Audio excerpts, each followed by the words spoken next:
여러분 안녕하세요. 주말 잘 보내셨나요? 오늘 9월 19일 월요일이고요. 오늘 드디어 FOMC 회의가 열리는 그 주의 시작입니다. 오늘 월요일 또 필승님과 가드님 두 분과 함께 얘기 나눠봤는데요. 오늘 주제 비트코인 새벽 이번에 급락이 나왔습니다. 또 금리 발표가 시장에 미칠 영향까지 오늘 얘기 나눠봤습니다. 첫 번째 거 먼저 얘기해볼게요. 금리 인상 발표 이제 내일 모레 정도에 발표가 될 예정인데 0.75%포인트냐 1%포인트냐 이걸로 지금 얘기가 많은 것 같아요. 지금 0.5%포인트에 대한 기대감은 아예 없다고 합니다. 지금 0.75는 어쨌든 우리가 지금 예상이 된 금리 인상 폭이고요. 어떻게 보면 연준 입장에서 마지막으로 자이언트 스텝 정말 크게 밟을 수 있는 마지막 기회라고 생각을 합니다. 이렇게 큰 금리 인상의 기회는 마지막일 것이기 때문에 오히려 제롬 파월은 조금 더 매파적일 수 있고 인플레이션을 잡기 위해서는 어떠한 수단과 방법을 가리지 않을 것이다 라는 의견이 아직까지는 팽배한 시장인 것 같습니다. 따라서 우리가 지금 사실 0.75%포인트를 정말 82% 예상을 하고 있고 100bp를 1%를 예상을 하고 18%를 예상하고 있기 때문에 올해 안에 물가를 잡는 것이 가장 중요하겠지만 우리가 이런 금리 인상에 대한 상황을 알고 있기 때문에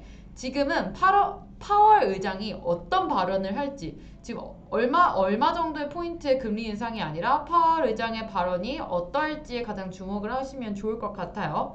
또 장기적으로 봤을 때는 우리가 물가를 어쨌든 올해 안에 잡을 것이라는 목표가 있기 때문에 장기적 목표로 봤을 때는 오히려 금리 인상, 크게 금리 인상을 하는 것이 좋을 것 같다. 또 다음 금리 인상에 있어서는 오히려 베이비 스텝을 밟을 수 있는 그런 근간이 될 수 있기 때문에 금리 인상 발표에 너무 신경 쓰지 말고 우선은 파월 의장의 연설 어떤 얘기를 할지 좀 주목을 해보셨으면 좋겠다는 필승님의 말씀이셨습니다. 두 번째로 가드님이 불확실성을 제일 싫어하는 자산시장에 대해서 얘기를 해주셨는데 지금 시장 좀 분석을 해드리자면 지금 수요 포지션을 잡을 타이밍은 아니라고 하셨습니다. 아직은 좀 조정장이라고 보여지는데요. 한파동 물론 더 빠질 수는 있지만 지금 장기적으로 크게 우상향하기 위해 쉬어가는 과정이라고 좀 생각을 해주시면 좋을 것 같고요.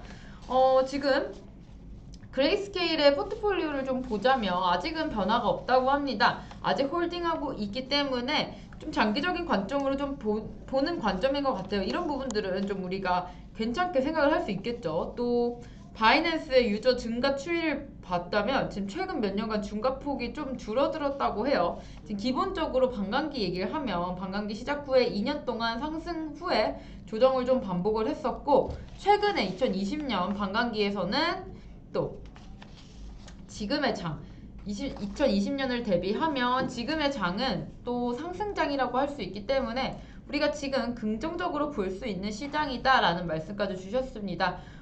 급락 전에 어떻게 보면 어쨌든 주말 밤에 비트코인이 급락을 했었잖아요. 그때 미국 재무부에서 금융기관들을 상대로 가상화폐를 이용해서 돈 세탁을 조사할 계획이라는 어떤 미확인 루머가 트위터를 통해서 좀 여론이 형성이 되면서 미국 언론들이 이게 급락 전에 뉴스가 나왔기 때문에 이렇게 급락이 나왔다라고 말을 했어요. 근데 이런 것들을 보자 보면 언제든지 이런 세력과 언론은 이유를 만들 수 있습니다. 급락의 이유를 우리가 찾을 수가 없지만 이런 식으로 이유를 만들어서 시장에 좀 악영향을 끼칠 수가 있기 때문에 이 부분 너무 신경 쓰지 않으셨으면 좋겠다는 말씀 하셨습니다. 그리고 비트코인은 어쨌든 다른 자산과 비교했을 때 보자면 장기적인 예측 면에서는 확실한 승자라고 하셨고요. 따라서 앞으로 이제 비트코인에 대한 업그레이드는 있을 수 있지만 이것에 대한 또 큰 영향을 미치지는 않을 것이라는 말씀까지 주셨습니다. 두 번째 주제 볼게요. 지금 원달러 소폭 하락했다 얘기 나눠봤는데 물론 지금 달러 강세에 꺾이지 않을 겁니다. 꺾이진 않을 거지만 지금 원달러가 살짝 주춤한 모습입니다. 지금 단기적으로 위안화와 유로화가 좀 올라주면 달러 강세가 좀 꺾이는데 지금은 살짝은 일시적 하락이라는 말씀 주셨고요. 또 저번 주에 우리가 더 머지 업데이트와 또 CPI 발표가 있었기 때문에 더 머지 업데이트를 이제 뒤로 하고 어떻게 될지 정말 궁금했었는데 사실상 지금 하락폭이 좀 많이 나오고 있습니다. 또 EW가 출시가 되면서 하락은 94%가 넘어갔고요. 또 머지 업데이트가 어떻게 보면 양날의 검이다. 더 보안성을 뛰어나고 안정성이 뛰어난 그쪽 시장으로 갈 수 있겠지만 POS로 받기 위해서 또 이렇게 떨어질 수도 있다는 걸 좀 아셨어야 하는데요. 지금 EW의 수요도가 떨어지면서 또 악재로 생각을 하자면 그레이스케일의 EW 물량을 전체적으로 좀 매도를 하겠다는 말씀을 줬고, 또 EW 재단에서 정말 좋지 않은 발언, 아직 채굴자들은 살아남지 않을 것이다 라는 발언에 좀 패닉셀로 94%까지 좀 하락을 하면서 종패 위기까지 좀 도래했다고 합니다. 지금 반등 구간은 어떻게 보면 금리가 발표가 되고 나서 반등 구간 좀 찾아볼 수 있겠다. 그때 비트필승님께서 잡아주시겠다라는 말씀까지 주셨습니다. 마지막 이더리움 머지 업데이트로 비트코인의 존재 자체의 중요성이 좀 커졌다라고 하는데, 항상 소문에 사서 뉴스에 팔으라는 말씀 주셨습니다. 하지만 뉴스에 사서 지금 낭패를 보는 사건이 아닐까 싶은데요. 지금 따라서 이런 중요성에 대해서 다시금 얘기가 나오고 있는 것 같아요. 비트코인의 중요성, 오히려 이더리움이 업데이트가 완료가 되고 나서 조금 더 제기가 됐다라고 할 수 있는데, 코인 업계에서 지금 탈중앙화가 제대로 지키고 있는 코인은 비트코인밖에 없다고 합니다. 그만큼 정말 중요한 코인인 것 같고, 이제는 비트코인이 통제가 되지 않습니다. 어떻게 보면 자신이 만들어낸 그런 화폐 시스템 안에서 비트코인은 정말 게임 체인저 같은 역할을 하고 있기 때문에 지금 중국 같은 공산당 같은 국가들은 자국의 자산이 비트코인을 통해서 폐로 좀 가기가 싫어하는 좀 성격인 것 같습니다.